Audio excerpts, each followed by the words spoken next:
Saris December 21 Samantha గారిచే గొప్ప ప్రారంభం. ప్రతి 10,000 రూపాయల కొనుగోలుపై ఒక గోల్డ్ కాయిన్ ఉచితం. మీరు రీల్స్ చేస్తే మేము అసలు ఒక్కొక్క రీల్ డాన్స్ అయితే మీరు హారిక గారు చేసే వాటికి విపరీతమైన ఫ్యాన్స్ అండి. నేనే కాదు చాలా మంది ఉన్నారు.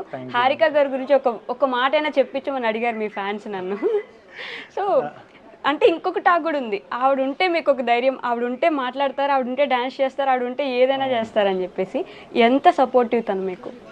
తను ఎంత సపోర్టివ్ ఉన్న వైఫ్ డెఫినెట్గా తను సపోర్టివ్గా ఉంది కాబట్టి నేను ఇప్పుడు ఈ పొజిషన్లో ఉన్నా, ఇలా వర్క్ చేసుకోగలుగుతున్నాను. ఓకే. అండ్ ఇంకో విషయం ఏంటంటే బయట బేసిక్గా నేను ఎక్కువ కలవను ఎవరితో. సో నాకు బాగా ఫ్రెండ్స్ అయ్యి క్లోజ్ అయితే తప్ప నేను అంత ఫ్రీగా మాట్లాడలేను. సో షోస్కి వచ్చినా కానీ ఏదైనా ఈవెంట్స్ చేసినా కూడా ఫస్ట్ నాకు చాలా టైం పడుతుంది ముందు కలవడానికి. అంత టైం మనకు అక్కడ ఉండదు, అది అయ్యేలోపు ఎపిసోడ్ అయిపోద్ది. సో నేను ఫ్రీగా ఉండలేను. ఎప్పుడైతే నా వైఫ్ కూడా నాతో పాటు ఉంటారో సో ఆ టైంలో నేను కొంచెం కంఫర్ట్ ఫీల్ అవుతా. ఓకే, నా మనిషి నాతో పక్కన ఉంది కాబట్టి అప్పుడు వచ్చే ఎనర్జీ కానీ ఆ ధైర్యం కొంచెం వేరు. అంటే నాకు బేసిక్గా స్టేజ్ ఫియర్ ఎక్కువ. స్టేజ్ ఫియర్ కొంచెం ఎక్కువ. అది మరి లైవ్ ఈవెంట్స్ చేస్తున్నారు ఈ మధ్య డైరెక్ట్ గా జనాలందరి ముందు, అది ఇంకా టెన్షన్. మొన్న అంటే మీకు స్క్రీన్ మీద కనపడదు కానీ స్టేజ్ బ్యాక్ సైడ్ నుంచి ఉంటే హార్ట్ బీట్ పెరిగిపోతుందా? మామూలుగా పక్క నుంచి మామూలు ఏం కాదు కూల్ కూల్ కూల్ కూల్ అని చెప్తే.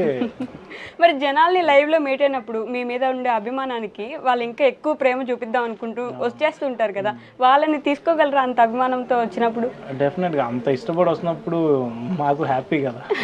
మాట్లాడలేదు అని వాళ్ళకి ఫీల్ అవ్వకుండా రెండు మాటలు మాట్లాడతా, అలా ఏముండదు.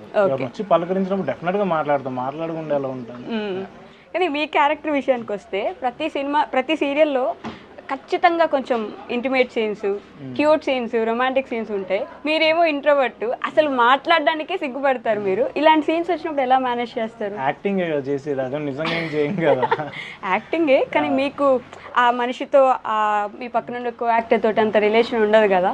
సో అంటే అదే చెప్తున్నా, మనం యాక్ట్ చేయడానికి వచ్చినప్పుడు మనకి రిలేషన్తో సంబంధం ఉంది. వచ్చామా మన పని మనం చేసుకున్నాం వెళ్ళిపోయామా.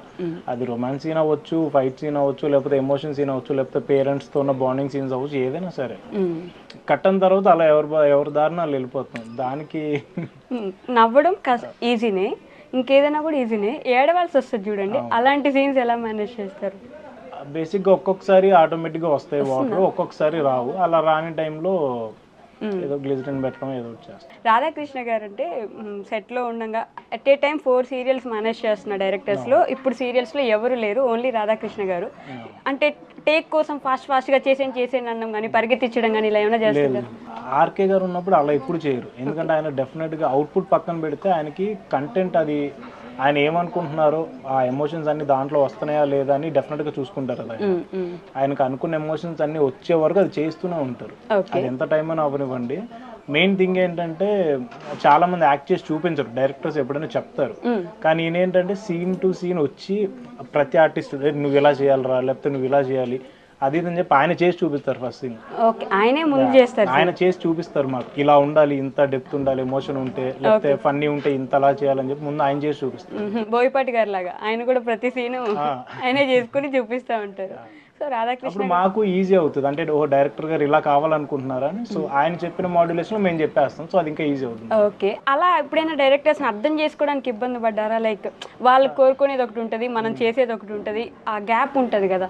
అంటే ఇబ్బంది అంటే కొంతమంది వాళ్ళు ఏమనుకుంటున్నారో కరెక్ట్గా చెప్పరు, కొంతమంది చెప్తారు. దాన్ని బట్టి మనకి డైరెక్టర్తో ఉన్న బాండింగ్ బట్టి, మన అండర్స్టాండింగ్ బట్టి అది వస్తుంది ఆటోమేటిక్గా. సో బెస్ట్ కో యాక్టర్ ఎవరు ఇప్పటి వరకు మీతో చేసిన అన్ని సీరియల్స్లో? అలా నేను చెప్పనండి, నాతో చేసిన అంటే నా వైఫే కదా. నేను శైలజ చేశారు కదా, నేను కూడా అదే చెప్పబోతున్నా. Thank you so much Eknath గారు. ఇలానే ఇంకా అంటే ఆటోమేటిక్గా మీకు ఇంతమంది ఫ్యాన్స్ ఉన్నారు కాబట్టి లాస్ట్గా మీ ఫ్యాన్స్ కోసం, మీ అభిమానుల కోసం ఏమైనా ఒక మాట? అంటే ఒక రుణం లాగా